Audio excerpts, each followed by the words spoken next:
Okay, straight to the point. The first stock I bought in November was SPLG. This is a Spider State Street ETF that tracks the S&P 500, owned by the same fund family that owns SPY, the other popular S&P 500. So I bought 70 shares in 4 different transactions. And as you'll see on the screen, I bought 25 shares on the 7th of November at an average price of about $70. And then I bought 15 on the 11th, and I bought another 20 shares on the 18th. Now, if you've watched any of my prior videos, particularly one in early October, I started investing in SPLG, SCHG, and XIC at the beginning of October, and I set targets for these 3 ETFs. So my target for SPLG is about 300 shares over the next 12 to maybe 18 months. I'm also hoping to buy about 300 shares of SCHG and 400 shares of XIC. In terms of performance, SPLG is very similar to the other S&P 500 ETFs like VOO and IVV. VOO, of course, is the popular Vanguard S&P 500 ETF, and IVV is a BlackRock S&P 500 ETF. But I prefer SPLG for a number of reasons. So one of my reasons for investing in SPLG and not VOO or IVV is because of the price point. Now, my brokerage platform does not offer fractional shares. So investing in SPLG offers me a faster platform of getting to more stocks as I come into money. With $100 or $200, I can buy shares in SPLG, while if I wanted to invest in VOO, then I'd have to wait until I can afford, $500. Or if it's IVV, that's more than $600. Now, the second reason for investing in SPLG is more psychological. I like to hold more shares in my portfolio, so with an average price of 71 and change, I'm able to accumulate more shares in a shorter time than if I had to invest in VOO or IVV. That is just a personal preference. Otherwise, the returns, as you'll see, is about the same. Year to date, all 3 ETFs have returned over 29%. Over the last 1 year, the return has been nearly 36%. And over the last 3 years, VOO, IVV, and SPLG have all returned 11.5%. The second stock I bought in November is VTI, and I bought VTI in my RRSP account. Now, the RRSP is equivalent to the 401k. And by the way, SPLG, I bought SPLG in my TFSA account. That's equivalent to the Roth. So back to VTI. Okay, so I got 12 shares of VTI in November at an average price of $294.02. So in one of my videos in the spring, I shared about 4 blue chip stocks I was adding to my portfolio, and they included Visa, J&J, AbbVie, and VTI. So earlier this year, I started the VTI position by buying 9 shares at an average price of about $245. So the 12 shares that I just bought in November added to my 9 stocks, and so in total I now have 21 shares of VTI at an average price of $273 per share. At the time of this recording, the stock is trading at about $302 per share. In case I didn't mention, VTI is Vanguard's total stock market ETF. It's made up of more than 3,640 holdings or stocks, basically every publicly listed company in the US. The reason I prefer VTI over VOO is because VTI gives me access to large cap stocks, mid cap stocks, and small cap stocks, while VOO gives you access only to large cap stocks because it tracks 500 of the largest companies in the US. It's had a very good return year to date of over 28%. Over the last year, it's returned nearly 35%, and the average return over the last 3 years, about 11%. Okay, so to clarify something, I typically do not invest at this rate. I don't often have $18,000 or $10,000 or even $5,000 to invest per month. So I came into some kind of work-related settlement, a wage settlement, at the end of October, and so I wanted to share with you how I am deploying that money. I also sold out of one of my positions, Google, Alphabet. I had Google in both my RRSP and TFSA in 2 different accounts, And when I bought the Google shares early in 2023, my average cost on them was about $122 maybe. So I wanted to take some profit when it hit 180 plus. So I sold out of 23 shares to redeploy that money to a different stock. That is how I came up. That's how I got my hands on $18,000 plus to invest in the month of November. I do save aggressively, but I don't always have this kind of money to invest. Now, for a bit of housekeeping, if you enjoy content like this, please consider liking this video and subscribing to my channel. It encourages me to continue making these videos. I'm hoping that by sharing my investment journey, I'll encourage other people get off the sides and invest for themselves. Also note that this video is meant for entertainment and educational purposes only and does not constitute financial advice. Now, also please be aware of scammers. Anybody talking about advisors and big returns and so on, if it sounds too good to be true, be very mindful and wary. Now, to the next stock. The next stock I bought in November is SCHD. SCHD is a Charles Schwab US dividend ETF. It's a fan favorite among many DIY investors, and so I bought a total of 33 shares in November. Now, to be sure, I already had some SCHD shares in my RRSP. So the RRSP is again the same as the 401k. I already had 72 SCHD shares in my RRSP, and I bought an additional 6 shares at an average price of about $29 for a total of $173.50.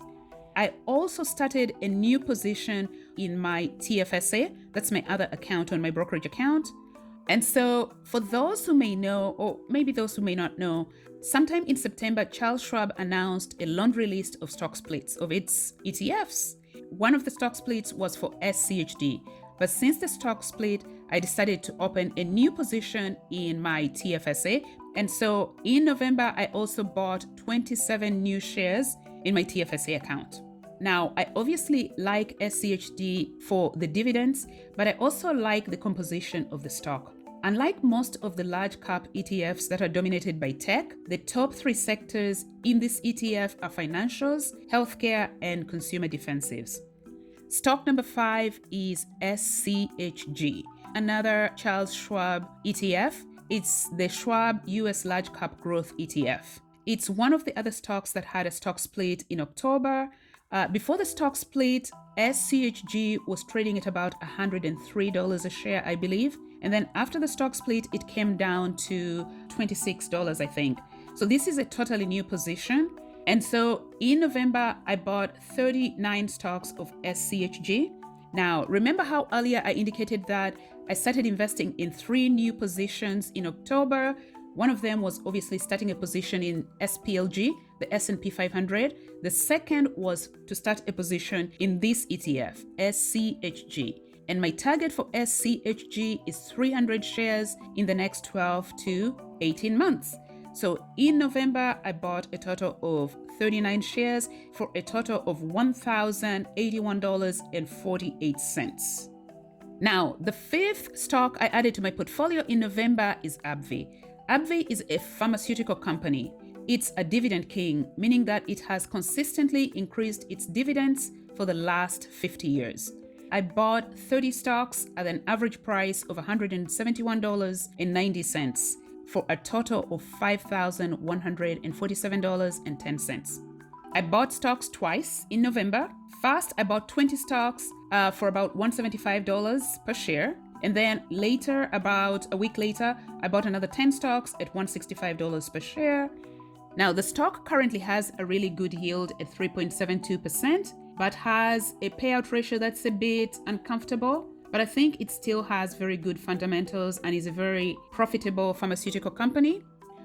Something noteworthy about AbbVie is that while it lost its patent to one of its very popular drugs, Humira, 2 of its other popular drugs, Skyrizi and Rinvoq, are still bringing in impressive amounts of revenue and are expected to bring in over $17 billion in 2024 alone.